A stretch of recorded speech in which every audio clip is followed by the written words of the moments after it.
Hi, it's Lee, and welcome to the Tesla Economist. As you all know, the third generation platform for Tesla is likely to be explained on Investor Day next month. The more I think about this, the bigger deal I think it actually is.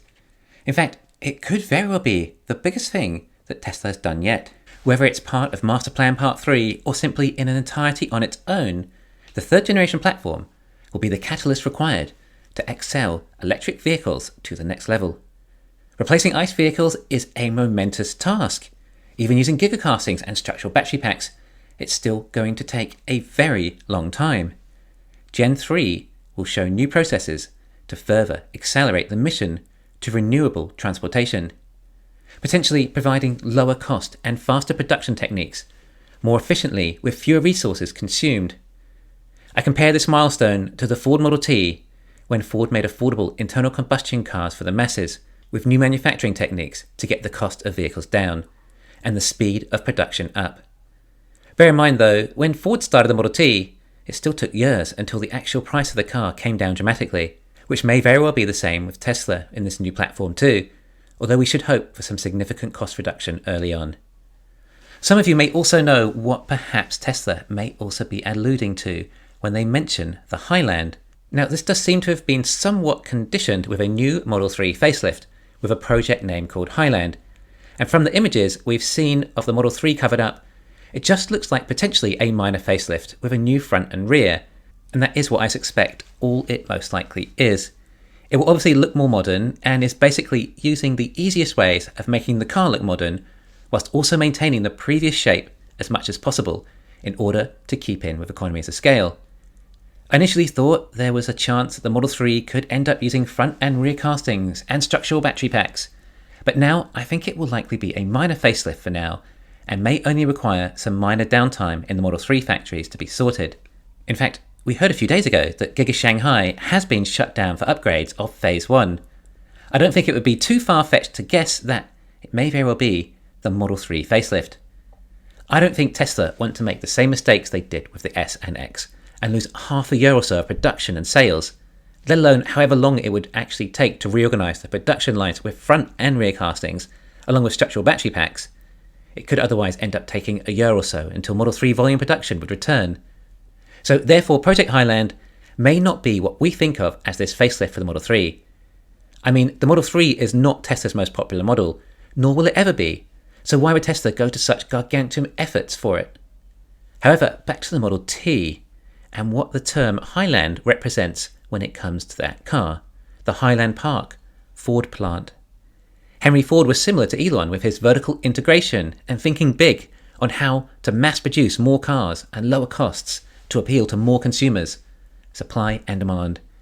If you can get the cost down by half, you open up your market to perhaps 5 times more customers. If you're making similar profits per vehicle, and that's 5 times more profit. Especially when economies of scale factor in. Ford took it to the extremes. They had their own steel mill on site.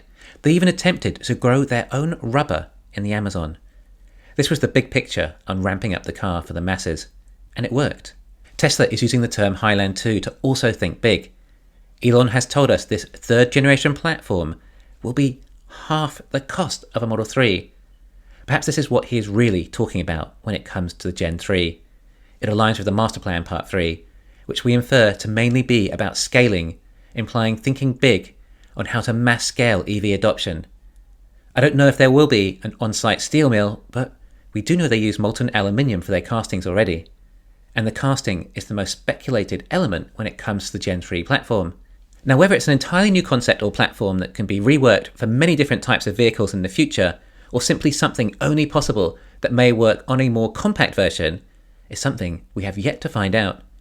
If we're talking a single piece casting, then it is more likely only suitable for a smaller vehicle, and the engineering would become too complex if it was anything bigger, if it was for say a van, the only other vehicle that Elon has ever mentioned they will make aside from a $25,000 car.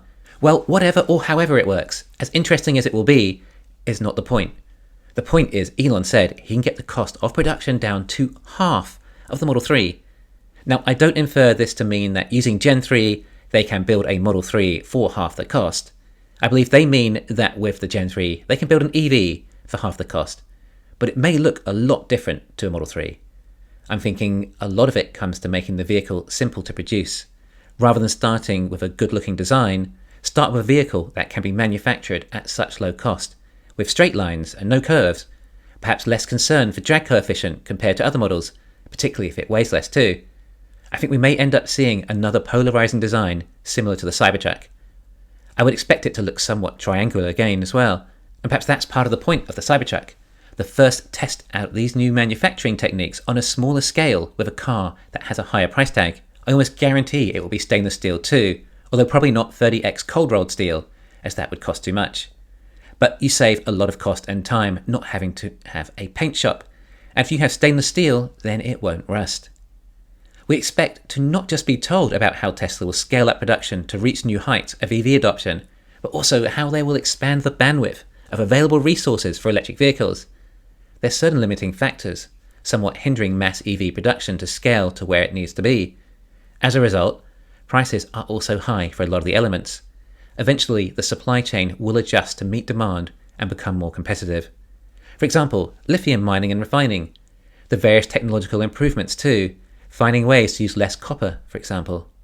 Alternative battery chemistries that are being researched currently and working out how to go from lab to production line.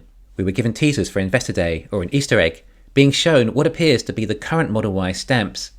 A lot of people are thus inferring this is what it will be about, the next level of casting, leading to a single casting, which is something we saw some time ago with early patents. We're told that the front and rear castings each save around 300 robots and processors, but what happens when you cast just about the entire car? Just think how many processors you're saving there, how much floor space, how much cost, along with the additional safety of such a sound structure.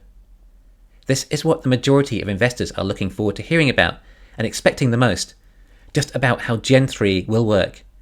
I'm not sure we'll see a new vehicle or a working prototype. I suspect it to be more like a diagram of how it all works, similar to Battery Day, how we were shown the structural battery pack would integrate with the front and rear castings, and I suspect that this is an evolution of that. Although most investors are expecting a new car to be mentioned at least, although it won't be the highlight of the presentation. I'm guessing we'll be shown the new processors and then told that this will be how they'll make the next car, which will be a compact Tesla. And we may get told what sort of price point too. Perhaps Elon might say something like, and we will use these processors for our next vehicle, which will start at $30,000 in our next factory, with a reveal later in the year, and expect them to be in production by early 2025. Potentially mentioning an affordable vehicle coming soon, a new factory possibly mentioning the location too, and when they expect to start production, and announcing that we'll actually get a reveal of the model later in the year, which might be the biggest event that Tesla has ever hosted. Thanks for listening. Please hit the thumbs up and subscribe. You can follow me on Twitter and talk to me on Patreon.